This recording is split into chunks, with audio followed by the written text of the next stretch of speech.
কি কোরআনের প্রত্যেকটা হরফে সোয়াব আছে? তো শয়তান লিখতে যতটি হরফ লাগছে প্রত্যেক হরফে সোয়াব। শয়তানের নাম লইলে সোয়াব হয়? কি শিখান? আবুল আহাবের নাম লইলে সোয়াব হয়? আবুল আহাবের নাম কোরআনে আছে, সামরির নাম কোরআনে আছে, ফেরাউনের নাম কোরআনে আছে, নেই? কেউ সোয়াব হয় শয়তানের নাম লইলে? এক অক্ষরে 10 নাকি? কয় কি কোরআনের প্রত্যেকটা। আসসালামু আলাইকুম রহমতুল্লাহ। যে ভিডিওটা দেখতে পেয়েছেন, এই ভিডিওর মধ্যে এই লোকটা দাবি করছে যে কোরআনের মধ্যে যে আবু জাহেল, আবুল আহাব, এ সমস্ত বড় বড় কাফেরদের নাম আছে। এই সমস্ত কাফেরদের নাম যখন আমরা তেলাওয়াত করি তখন কোনো সওয়াব হবে না। আসলেই কি বাস্তবে বিষয়টা এমন? আজকে আমরা আপনাদের সাথে এই বিষয়টাই আলোচনা করার চেষ্টা করব। দেখেন, নবী করিম সাল্লাল্লাহু আলাইহি ওয়াসাল্লাম হাদিসের মধ্যে বলেছেন, যদি কেউ একটি হরফ তেলাওয়াত করে তাকে 10 নেকি প্রদান করা হয়। আসুন আমরা সেই হাদিসটা আরও একবার দেখে নিই।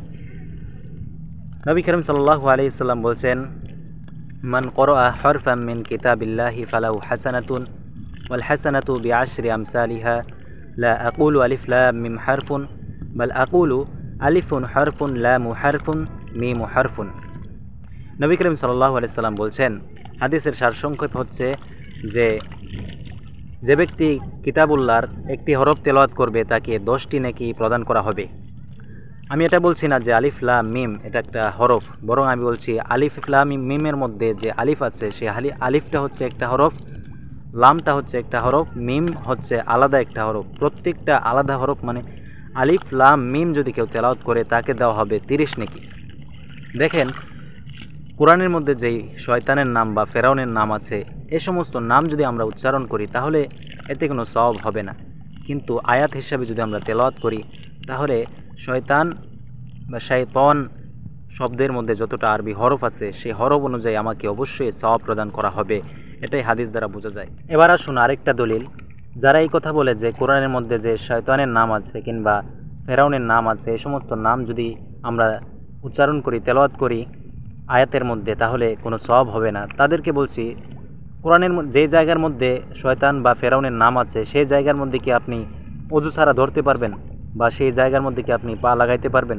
সেটা তো শয়তানের নাম, পা লাগানো যাবে?